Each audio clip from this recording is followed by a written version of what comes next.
நான் மார்னிங் நியூட்ரிஷனை பற்றி நான் போடலான்னு சொல்லிட்டு இருந்தேன். நான் ஃபாலோ பண்ணுறது இதுதான். மார்னிங் டீ, காஃபி நான் எடுத்துக்கிறது இல்ல. இங்கே பாருங்கள், நான் இந்த சீட்ஸ் எல்லாம் நான் வந்து நைட்டே ஊற வச்சுட்டேன். ஏன்னா ஊற வச்சு சாப்பிட்டா தான் டைஜஷனுக்கு நல்லதுன்னு சொன்னாங்க.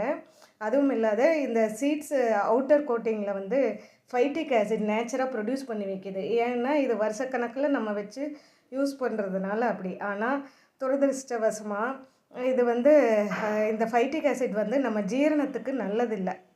ஜீரணத்தை வந்து தடை பண்ணும். அதனால் நம்ம ஊற வச்சு அந்த தண்ணியை வடிகட்டிட்டோம்னா அதில் ஃபைட்டிக் ஆசிட் வந்து ரிமூவ் ஆகிடும் அப்படின்னு சொன்னாங்க. ஸோ அதனால் நான் நைட்டு ஊற வச்சு காலையில் கிரைண்ட் பண்ணி இதுவும் அந்த ஒரு வாழைப்பழமும் நான் எடுத்துக்குவேன். ஸோ இது நீங்கள் பிடிச்சிருந்ததுன்னா இந்த சேனலை லைக் பண்ணுங்கள், சப்ஸ்கிரைப் பண்ணுங்கள். இதை பற்றின பெனிஃபிட்ஸ் லாங் வீடியோவில் நான் போடுறேன்.